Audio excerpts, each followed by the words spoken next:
Pain heals. Chicks dig scars. Glory lasts forever. The staring contest between the WNBA and the Players Union has hit another level. The WNBA has released the schedule for 2026. Now, this brings up a couple of things. One, the reason they say they did it, we'll get into that because I'm not sure that really works out very well.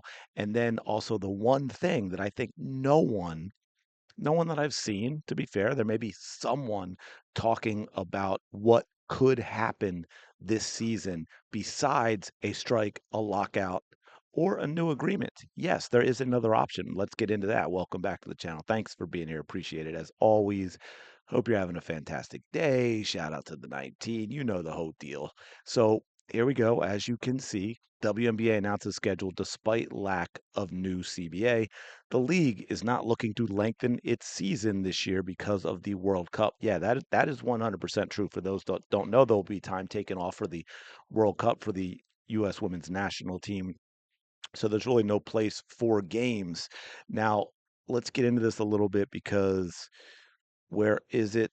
Yeah, of course, the WNBA did not bring up the state of negotiations, but here we go. It says releasing the 2026 schedule is a key step as we prepare for the WNBA's 30th season and allow teams, partners, broadcasters, and fans to begin the essential planning for the year ahead. The WNBA spokesperson said in a statement provided to Front Office Sports. Here is issue number one that I have with this. You have not had the teams name the players they are protecting so that we can have an expansion draft. There's been no expansion draft. There's no free agency yet. I kind of understand, trying to put on that. Uh, I don't know what the word I'm looking for. It's escaping me right now, but that belief for people that hey, business as usual. There's going to be a 2026 season. Here is the schedule to give that feeling of hey, we're moving forward to something. It's going to happen. We have the confidence that we are going to put out a schedule, but to sit here and say that it allows fans to prepare is simply untrue because there's no new agreement. Just because there's a schedule out there, the players can still say, hey, you know what? This isn't going to happen. There's not going to be a start of the season.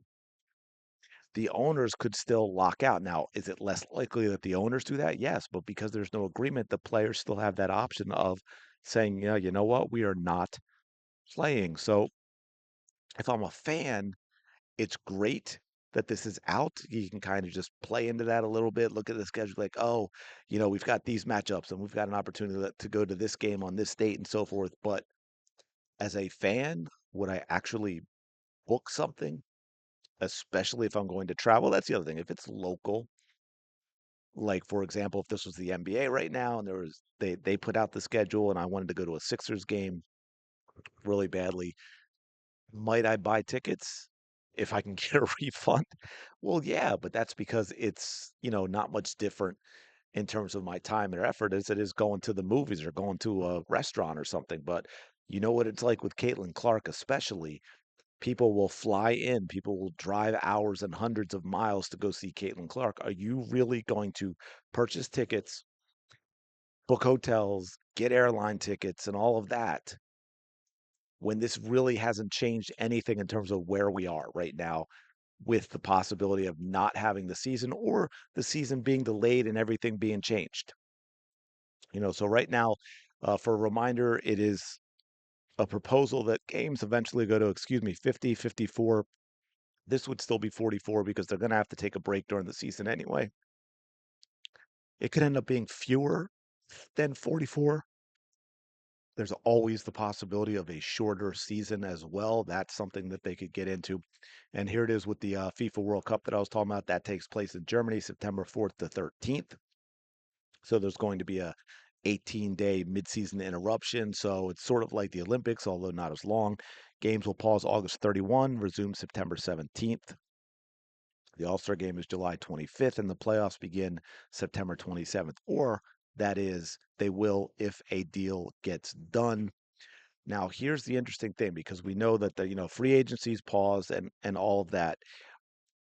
But I think what we have in here right here is Brianna Stewart talking about, they're not pursuing a strike, but it's something they have in their back pocket.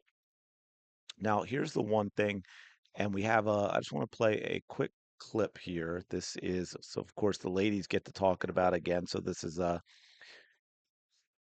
Shanae talking about the schedule being released because there's a few things that she says in here that's kind of interesting. Janae, you are so tapped into all of this. What's your reaction here to the WNBA schedule being announced? First of all, I'm just a fan of the WNBA. Yes. So, I love to see this. I love to already start building storylines in my head. To me, this is a good sign that the WNBA, the league, wants a season and feels like it can potentially be accomplished if they step to the table and sort of review what the players have presented. Because I do think I was joking, behind the scenes saying, we're in the world's longest staring contest right now. The players are staring, saying, hey, we gave you something, and now the league, it's their turn to really put the work in and say, hey, we are excited about the upcoming season. We believe that, stay ready so you don't have to get ready. We are going to book out these arenas because we know that hopefully you'll get there. But overall, I do think work needs to be done, but this is a good day for fans to be excited about the optimism that both sides really want this to happen.